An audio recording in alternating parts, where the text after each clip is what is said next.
Welcome to ஓரோ சமையல். நம்ம இன்றைக்கி என்ன பார்க்க போகிறோன்னா சோயா கைமா கிரேவி தாங்க பண்ண போகிறோம். இது வெஜிடேரியனுக்கான ரிச் ப்ரோட்டீன் ரெசிபிங்க. ரொம்ப ஹெல்த்தியாகவும் டேஸ்ட்டாகவும் எப்படி செய்யலான்னு பார்க்கலாம் வாங்க. வெதப்பான சுடுதண்ணியில் போட்டு நல்லா ஊற வச்சு எடுத்துக்கலாம். இதை நல்லா 3-4 முறை கழுவிட்டு இதில் இருக்கிற தண்ணி எல்லாம் நல்லா புழிஞ்சி எடுத்துக்கலாம். இதை ஒரு மிக்ஸி ஜாரில் போட்டு கொரப்பாக அரைச்சிக்கலாம். நல்லா இந்த மாதிரி சின்ன சின்ன பீஸாக மிக்சியில் அடித்து எடுத்துக்கலாம்.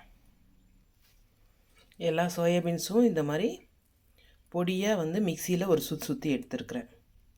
இப்போ குழம்புக்கு பூண்டு உரித்து வச்சுருக்கேன், சின்ன வெங்காயம் உரித்து வச்சுருக்கேன்.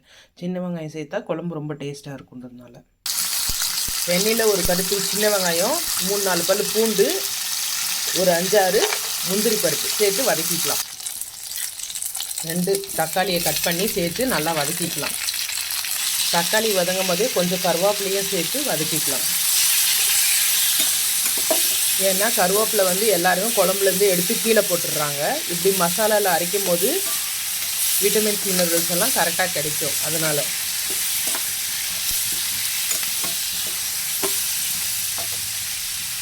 நல்லா வதங்கிருச்சு. இது மிக்ஸி ஜாரில் வச்சு அரைச்சி எடுத்துக்கலாம். ஒரு 4-5 சின்ன வெங்காயம், 10 பல் பூண்டு, ஒரு சின்ன துண்டு இஞ்சி, இது எல்லாமே கொரப்பாக தனியாக அரைச்சிக்கலாம். ஒரு வானலில் நான் தேங்காய் எண்ணெய் சேர்த்துக்கிறேன். நீங்கள் குக்கிங் ஆயில் எது வேணாலும் சேர்த்துக்கலாம். குக்கிங் ஆயில் சேர்த்துக்கோங்க. இப்போ அரைச்ச பூண்டு, கொஞ்சம் வெங்காயம், இஞ்சி பேஸ்ட்டை சேர்த்துக்கலாம். இது ஒரு 2 நிமிஷம் போல் நல்லா வதங்கட்டும், பச்சை வடை போகிற வரைக்கும்.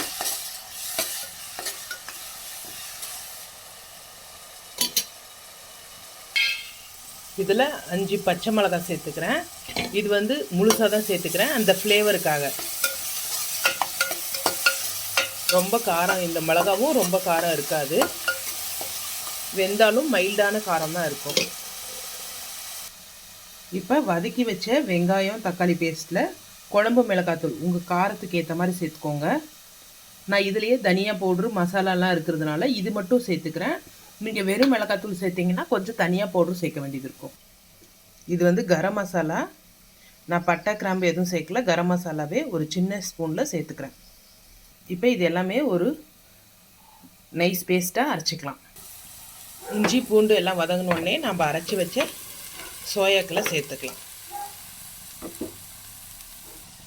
கூட கொஞ்சம் பச்சை பட்டாணி, நாட்டு பட்டாணி இப்போ காய் கிடைக்கிது இல்லையா, அதை கொட்டை உரித்து சேர்த்துக்கிறேன்.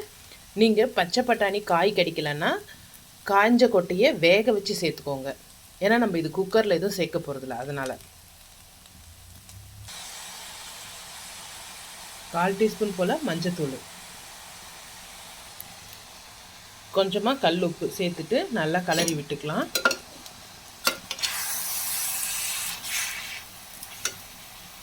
நீங்கள் இந்த மசாலா கூட கொஞ்சம் தேங்காய் வச்சு அரைக்கிறதா இருந்தாலும் அரைச்சிக்கலாம். நான் இன்றைக்கி தேங்காய் சேர்க்கல. இப்போ நல்லா வதங்கி இருக்கிறதோட இந்த மசாலாவை சேர்த்து கொஞ்சம் தண்ணி விட்டு திக்காகிற வரையும் வேக வச்சு எடுத்துக்கலாம். இப்போ கொஞ்சமாக தண்ணி விட்டு இது நல்லா வெந்து திக்காகணும். அப்போ தான் பட்டாணி வேகும். நம்ம கொஞ்சமாக தண்ணி சேர்த்தோம்னா வேகாது, பட்டாணி அப்படியே இருக்கும்.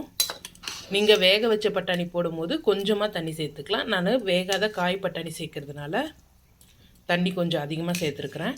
இது நல்லா ஒரு திக்கான கன்சிஸ்டன்சி வரணும். காரம் கொஞ்சம் கம்மியாக இருக்குது, அதனால் சிக்கன் மசாலா சேர்த்துக்கிறேன். கொஞ்சமாக 1 ஸ்பூன் போல் சிக்கன் மசாலா சேர்த்துக்கலாம். இப்போ இது நல்லா ஒரு 10லேருந்து 15 நிமிஷம் நல்லா வேக வச்சு எடுத்துக்கலாம். நீங்கள் குக்கரில் போகிற மாதிரினா ஒரு விசில் கூட விட்டு எடுத்துக்கலாம். நான் டைரெக்டாக தான் வேக வைக்கிறேன். தட்டு போட்டு மூடி ஒரு 10லேருந்து 15 நிமிஷம் நல்லா வேக வச்சு எடுத்துக்கலாம். நல்லா வெந்துருச்சு. பட்டாணியெல்லாம் நல்லா செக் பண்ணி பார்த்துட்டேன், நல்லா வெந்திருக்கு. இப்போ கொஞ்சமாக இது சேர்த்துக்கலாம், கருவேப்பிலை, கொத்தமல்லி சேர்த்துக்கலாம். பாருங்கள் நல்லா வெந்துருச்சு. என்கிட்ட கொத்தமல்லி நான் அதிகமாக சேர்க்க மாட்டேன், அதனால் கொஞ்சமாக கருவேப்பிலை மட்டும் சேர்த்துட்டு, நான் சப்பாத்திக்கு வைக்கிறதுனால சப்பாத்தி, பூரி, தோசைக்கெல்லாம் சூப்பரான சைட் டிஷ்ஷுங்க. வெஜிடேரியனுக்கு ஏற்ற நல்ல ப்ரோட்டீன் ரிச்சான ஒரு சைட் டிஷ்ஷு. ட்ரை பண்ணி பாருங்கள். இந்த வீடியோ பிடிச்சிருந்தால் லைக் பண்ணுங்கள், ஷேர் பண்ணுங்கள், கமெண்ட் பண்ணுங்கள், சப்ஸ்கிரைப் பண்ணுங்கள்.